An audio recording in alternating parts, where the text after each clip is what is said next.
ஹரே கிருஷ்ணா. தினமலர் ஆன்மீகம் நேயர்களுக்கு முதல்ல வணக்கங்கள். பிறரோட சொத்தை பலவந்தமா ஃபோர்ஜரி செஞ்சு தனதாக்கி கொள்ளக்கூடிய அவலமான நிலை தான் இப்ப நடக்கிறது. இது எதையுமே நம்மோட வரப்போறது இல்ல அப்படிங்கிற உணர்வு ஒருத்தருக்கு எப்ப வரும் சுவாமிஜி? கேள்வி ரொம்ப அற்புதமான கேள்வி ஒண்ணு. என்ன அப்படின்னா, இன்னைக்கு காலகட்டத்துல மக்கள் வாழக்கூடிய நிலைய சொல்லிட்டீங்க.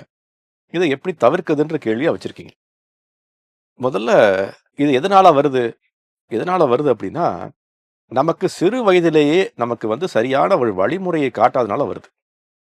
சிறு வயதிலேயே நம்மளுடைய பொருள்னா என்ன? அடுத்தவருடைய பொருள்னா என்ன? நாம எப்படி தார்மீகமாக வாழ வேண்டும்? எப்படி நமக்குரிய விஷயங்களை நாம் எப்படி பெற்றுக்கொள்ள வேண்டும் அப்படின்னு குழந்தைகளுக்கு சொல்ல ஆரம்பிச்சாலே, அவர்கள் முதிர்ந்து வரும்போது அடுத்தவருடைய சொத்துக்கு ஆசைப்படவே மாட்டார்கள். இன்னைக்கு சொத்து சண்டை நடக்கக்கூடிய விஷயங்கள் எப்படி நடக்குது? 2, 3ஆக பிரித்துக் கொள்ளலாம். ஒன்று, சொத்து சண்டைன்றது குடும்பத்துக்குள்ளேயே சொத்து சண்டை. 2வது, நம்மளுடைய ஜாதிக்குள்ளேயே சொத்து சண்டை. 3வது, ஏதாவது பிசினஸுக்குள்ள நடக்கக்கூடிய சொத்து சண்டை. இது 3ஆ பிரிச்சுக்கலாம். முதல் என்ன? குடும்பத்துக்குள் நடக்கக்கூடிய சொத்து சண்டைகள்.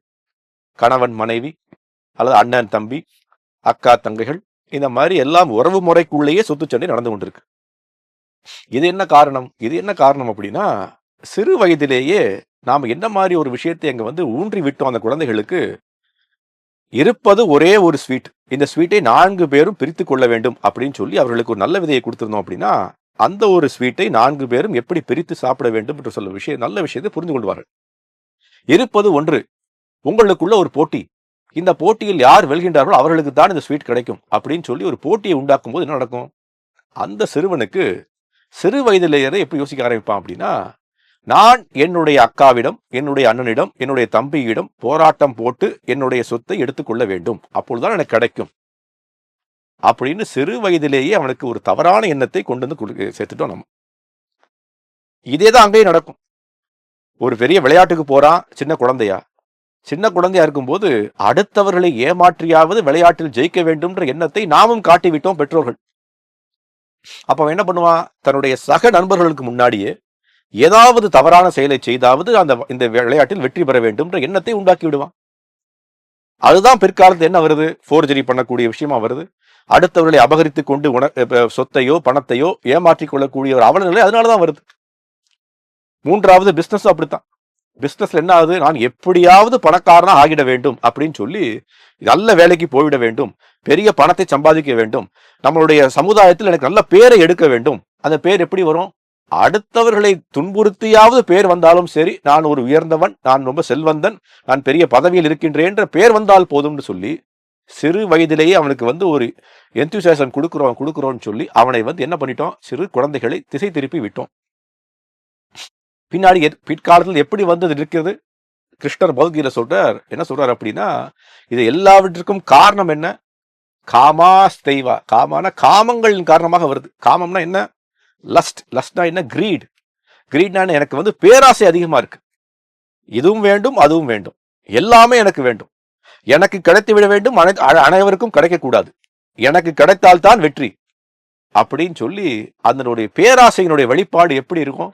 எனக்கு கிடைக்கவில்லை என்றால் எப்படியாவது அதை கிடைக்க வைத்துக் கொள்ளே வேண்டும் அப்படின்னு சொல்லி ஒரே ஒரு விஷயத்தில் வாழ்ந்து கொண்டிருக்கக்கூடிய ஒரு மனோபாவத்தை வளர்த்து விடும். அது ரொம்ப தவறான விஷயம். அது சின்ன வயசுல இருந்தே அதுக்குரிய பழக்கத்தை உண்டாக்கி எப்படி தனக்கு இருக்கக்கூடிய விஷயங்களிலே வாழ வேண்டும். செல்வந்தர்களாக இருக்கக்கூடிய குழந்தைகள் கூட எப்படி பழக்கம் பண்ணணும் அப்படின்னா, தன்னுடைய they have to live within their means அப்படின்னு சொல்லுவாங்க. என்ன சொல்லுவாங்க அப்படின்னா, அவர்களுக்கு இருக்கக்கூடிய விஷயங்களுக்குள்ளேயே வாழ வேண்டும்ன்ற ஒரு நல்பாதையை நாம தான் காட்டணும் அவங்களுக்கு. அதை காட்ட நாமெல்லாம் தவறி விட்டோம்னா நான் நினைக்கிறேன் சமுதாயமாக. அடுத்தவர்களை அபகரித்து, அடுத்தவர்களை ஏமாற்றி, அடுத்தவர்களை ஏற்றி பல சொத்துக்களை சேர்த்து வைக்கிறோமே, இது எப்படி செயல்படும்னு கேட்டீங்க. சாஸ்திரத்துல என்ன சொல்லப்பட்டிருக்கு? ஒரு அருமையான கதையே இருக்கு. பாகவத புராணத்துல 5வது ஸ்கந்தத்துல விஷ்ணு பிரிதா தேவதத்தன்னு ஒரு கதை வருது. நீங்க கேட்ட கேள்விக்கு அப்படியே பதில் இருக்கு. அந்த காலத்திலேயே அடுத்தவருடைய சொத்துக்கு ஆசைப்பட்டு ஒரு பெரிய அரசன் என்ன பண்றான்? அடுத்தவருடைய சொத்தை அபகரித்து வைத்துக்கின்றான். அவனால சொத்தை பாதுகாக்க முடியல, சண்டையில தோர்த்து போய் அந்த தேவதத்தன்ட்ட தோத்து போறான். தேவதத்தன் என்ன பண்றான் அப்படின்னா, இன்னும் அதிகமாக சொத்துக்கள் எனக்கு தேவை அப்படின்னு சொல்லி நிறைய இடங்கள்ல போய் சொத்துக்களை சேர்த்து வைத்துக் கொண்டே வரான். அவனுடைய காலத்திலயும் அவனால அதை பாதுகாக்க முடியல, அனுபவிக்க முடியல. விஷ்ணுபர்த்தன் ஒருத்தன் வரான். அவனை மேற்கொண்டு வட்டி அவனும் வந்து எல்லா சொத்துக்களையும் எடுத்து குடிச்சிடுறான். அப்ப என்ன புரிய வருது அப்படின்னா, நாம அடுத்தவர்களிடம் வந்து சம்பாதித்து வைத்த சொத்துகள் சரியான முறையில் சம்பாதிக்கவில்லை என்றால், நம்மிடம் தங்கவே போறதில்ல அது. அது கண்டிப்பாக தங்காது. நிறைய உதாரணம் நானும் வாழ்க்கையில பார்த்திருக்கேன். மக்கள் சொத்துக்களை எதுக்கு சேர்த்து வைக்கிறாங்க? தன்னுடைய அடுத்த தலைமுறைகள் நல்லா வாழணும்னு. அடுத்த தலைமுறைகள் என்ன பண்றாங்க? உங்களை வந்து கடைசி காலத்துல கஷ்டப்படுத்தி அந்த சொத்தை எடுத்து அனுபவிக்கப் போகின்றார்கள். அதுவும் ஒரு வகை திருட்டு தானே! தந்தையிடமிருந்து சொத்தை எடுத்து தந்தையே பார்த்துக் கொள்ளாமல் ஓல்ட் ஏஜ் ஹோம்ல போய் விட்டு விடுவது, சொத்தை எடுத்துவிட்டு அவர்களை பார்த்துக் கொள்ளக்கூடிய ஒரு சீட்டிங் தானே அதுவும். நம்மளுடைய சொத்தை அவர்களுக்காக சம்பாதித்தோம். இன்னொரு உதாரணம் கூட இருக்கு. இன்னைக்கு பார்க்கலாம், நியூஸ்ல அடிக்கடி வரும். இந்த ஆபீசர் வந்து லஞ்சம் வாங்கி மாட்டிக்கொண்டார். இந்த ஆபீசர் வந்து லஞ்சம் கொடுத்ததனால் மாட்டிக்கொண்டார் அப்படின்னு பார்ப்பீங்க. எதற்காக லஞ்சம் வாங்குறார் அவர்? தன்னுடைய அடுத்த தலைமுறை சௌகரியமாக வாழ வேண்டும்ன்றதுக்காக லஞ்சம் வாங்குறார். நீங்க அந்த அடுத்த தலைமுறைகிட்ட போய் கேளுங்க. இந்த மாதிரி உங்களுடைய தந்தையோ, உங்களுடைய தாயாரோ வந்து லஞ்சம் வாங்கி மாட்டிக்கொண்டார்கள், என்ன பண்றீங்க? நிறைய பேர் சொல்லுவாங்க, அவர் தந்தையே இல்லைன்பாங்க, தாயே இல்லைன்பாங்க. நீங்க யாருக்காக உழைத்து, யாருக்காக கஷ்டப்பட்டு, யாருக்காக வந்து சொத்தை சேர்க்க வேண்டும் ஆசைப்பட்டீங்களோ, அவர்களே உங்களை வந்து கை கழுவி விடுவார்கள் பின்னாடி. இதுதான் வந்து வாழ்வியல் முறை. அடுத்தவர்களை விட்டு சேர்த்து வைக்கக்கூடிய செல்வம் என்றைக்குமே நிற்காது. எனக்கு ஒரு சமீபத்தில் ஒரு உதாரணம் கிடைச்சது. ஒரு நபர் வந்து கோயிலில் வரக்கூடிய நபர் வந்து என்னிடம் வந்து சொன்னார், இந்த மாதிரி ஒரு பெரிய டாக்டர் ஒருத்தர் சென்னையில், ஒரு பெரிய ஹாஸ்பிட்டல், நெட்வொர்க் ஆஃப் ஹாஸ்பிட்டல் சென்னையில் பெரிய ஹாஸ்பிட்டல், ஃபேமஸ் ஹாஸ்பிட்டல் இருக்குது. அந்த ஹாஸ்பிட்டலில் இருக்கக்கூடிய ஒரு லீடிங் டாக்டர் வந்து அவரிடம் பணம் வாங்கியிருக்கார். பணம் வாங்கி 3.5 வருஷமாக பணத்தை திருப்பி கொடுக்கவே இல்லை. மறுபடியும் கேட்டு பணத்தை திருப்பி கொடுக்க மாட்டேங்கின்றார். என்கிட்ட சொன்னார், நீங்கள் கொஞ்சம் அறிவுரை சொல்லலாமே அப்படின்னார். நானும் அவருக்கு கூப்பிட்டு அறிவுரை சொன்னேன். இந்த மாதிரி நல்லதுக்கு இல்லை, உங்களுக்கு முடிந்த அளவுக்கு திருப்பி கொடுங்கள் அப்படின்னு சொன்னேன். காலத்தினுடைய கொடுமை பாருங்களேன். யார் ஒருவர் அவரிடம் வந்து பணத்தை திருப்பி கேட்டாரோ, அவருக்கு எதிராகவே இவர் வந்து ஒரு போலீஸ் கேஸ் ஃபைல் பண்றார். பணத்தை வாங்கியது உண்மை, என்னை பணத்தை கொடுப்பதற்காக நிர்பந்தப்படுத்துகின்றார், அதனால கேஸ் ஃபைல் பண்ணுங்க அப்படின்னு. எப்படி இருக்கு? அடுத்தவருடைய சொத்தை வாங்கிட்டோம், திருப்பி கொடுக்குறோம்னு சொல்லியிருக்கோம், திருப்பி கொடுப்பதற்கான எண்ணம் இல்லை. அவர்களையே திருப்படியும் வந்து மறுபடியும் இன்னும் அதிகமான தொல்லைகளுக்கு ஆட்படுத்துகின்றோம். இப்போ இதுதான் வந்து நமக்கு வந்து செல்வத்தின் மீது இருக்கக்கூடிய ஒரு ஆசை, செல்வத்தின் மீது இருக்கக்கூடிய ஒரு மோகம். அது என்ன பண்ணும்? நமது வாழ்க்கையே அழித்து விடும் அப்படின்றதுல எந்த விதமான சந்தேகம் உங்களுக்கு வேண்டாம். நான் முதலே சொன்ன மாதிரி, இது எல்லாவற்றிலும் வந்து வெளியில் வருவதற்கான ஒரே வழி என்ன?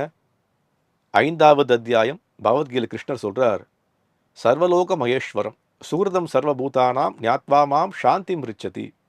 வாழ்க்கையில் உங்களுக்கு சாந்தி வேண்டும், வாழ்க்கையில் நிம்மதி வேண்டும், வாழ்க்கையில் நல்லபடியாக வாழ வேண்டும் நினைச்சிங்கன்னா, எல்லாவற்றுக்கும் யார் ஒருத்தன்? அவன்தான் ஈஸ்வரன். ஈஸ்வரோகம், எல்லாவற்றுக்கும் அவன்தான். சர்வலோக மகேஸ்வரம், எல்லாவற்றுக்கும் மகேஸ்வரன் அவன்தான். இதை புரிந்து கொண்டால் ஞாத்வா மாம் சாந்தி மிருச்சதி, உங்களுக்கு கண்டிப்பாக சாந்தி கிடைக்கும். அடுத்தவருடைய சொத்தை அபகரித்து ஏமாற்றி சொற்றை சேர்த்து வைப்பதனால் சாந்தியே கிடைக்கப் போவதில்லை, நிம்மதியே கிடைக்கப் போவதில்லை. அதனால வாழ்க்கையில் நிம்மதி வேண்டுமென்றால், வாழ்க்கையில் சந்தோஷம் வேண்டுமென்றால், சொத்தை சேர்த்து சந்தோஷத்தை எதிர்பார்க்காதீர்கள். உங்களுக்கு சந்தோஷம் வேண்டுமென்றால் நம்ம என்ன பண்ணணும்? எல்லா சொத்துக்கும் அதிபதி அவனே, அவன் எனக்கு தகுந்த சொத்தை கொடுப்பான், என்னுடைய தலைமுறையை பார்த்துக்கொள்வான், என்னுடைய தலைமுறை நல்லபடியாக வாழும் அப்படின்ற ஒரு நம்பிக்கையுடன் வாழ்ந்தோம் என்றால் நமக்கு சாந்தி கண்டிப்பாக நிலவும். ஹரே கிருஷ்ணா.